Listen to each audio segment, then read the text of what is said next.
As if the initial heartbreak of the breakup, the discard, as if that wasn't painful enough. Your avoidant ex endlessly strings you along, giving little breadcrumbs, little clues and cues to give you hope that there might be a chance, that this person might end up regretting the breakup and wanting to get back together. They start watching your social media stories. They start liking your posts. Maybe they eventually start texting you, hey, how's it going? Surface level stuff. Maybe they even go so far as spending time with you or even getting physically intimate with you. And you think that they're back in. They're seeming like they regret the breakup and they want to get back together. But every time you ask if you can maybe repair the relationship, make it official, get back together, they either completely ghost and disappear, or they tell you they're just not ready yet and they need more time and space to work on themselves. And this can last a very long time. They're going hot and cold, hot and cold, hot and cold, coming towards you, causing you to think that there's a chance, and then they disappear. And the anxiety, the heartbreak, it just happens for you over and over and over again. And you can't figure out why this person can't just either commit or let you go. There are reasons why the avoidant does this. And the first and primary reason is they want the validation to know that you still want them. They want to know that you're pining away for them and that you are an available option in their back pocket. So if they ever choose to, they can have you back in a romantic relationship. But just being wanted, being desired, it makes them feel better about themselves. This is a deeply insecure person, a person that really relies on external validation to feel better about themselves. Their insecurities stem from childhood emotional neglect.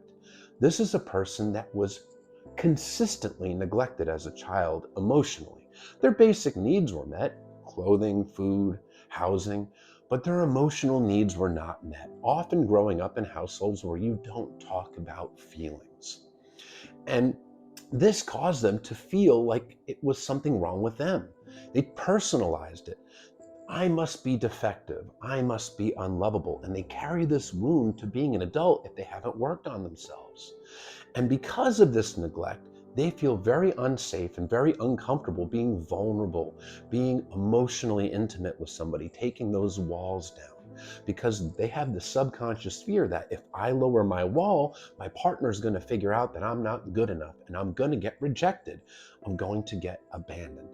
And because of this consistent childhood emotional neglect, they get triggered by healthy, normal relationship behaviors, such as emotional intimacy, such as closeness, commitment, disagreements, and expectations. So these things naturally happen in a relationship, which triggers them. They deactivate, which means they take their feelings for their partner, they suppress them, bury them, block them off, and they avoid. They run from the relationship. They run from the problem. That's how they learn to deal with problems. They were never shown how to process stress or process emotions as a child.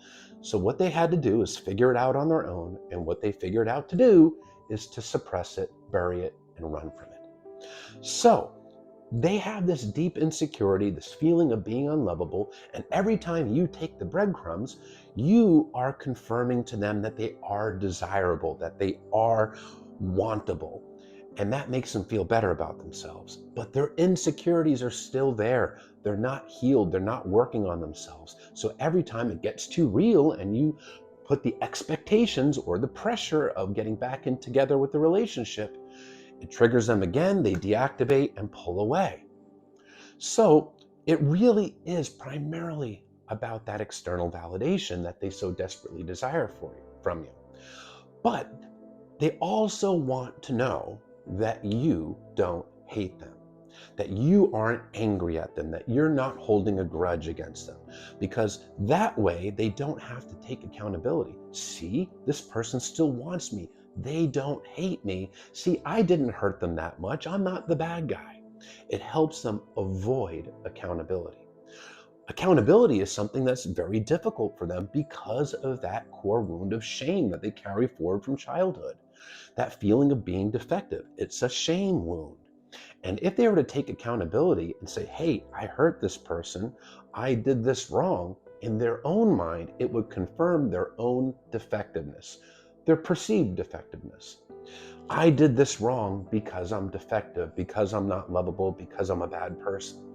It's too painful. So they look for ways to project their behaviors onto external things to avoid accountability.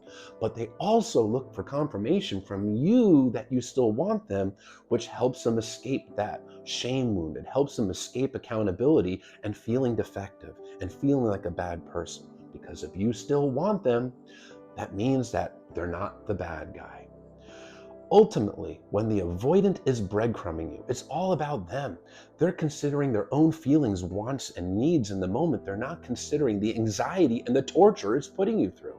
As a matter of fact, they're not considering you or your needs at all. No, they're not doing it to hurt you. They're just not thinking about you. That's why it's so incredibly important to set a boundary. If this person is endlessly breadcrumbing you and putting you through tons of anxiety, you don't just have to sit there and take it. You can actually hold a boundary. A simple boundary like, I do care about you, but if you're not reaching out with a purpose, if you're not looking to repair the relationship, then I do ask you to give me my time and space so I can heal. And there, you just laid out a boundary. You let them know what your limits are. Because that endless breadcrumbing, it just feeds anxiety. It just hurts you over and over and over again. And it becomes a cycle of torture for you. You didn't deserve that. You wouldn't do any of this to them. You wouldn't have discarded them. You wouldn't have broken their heart. You wouldn't endlessly breadcrumb them. You don't deserve to have it happen to you. And you do have the ability to stop it in its tracks. And if they ignore your boundaries and continue to breadcrumb, you are completely justified to enforce that boundary by blocking. And that is certainly up to you to do. But when you hold a boundary, you're letting yourself know that you have your own back and that your feelings, wants, and needs do in fact matter. And that's a powerful message to send to yourself. And when you hold that boundary, you are no longer enabling this person. You're no longer sending the unintentional message that breadcrumbing, discarding, you're not sending the message that that's okay, because it's not. You deserve better, and don't think for a second otherwise.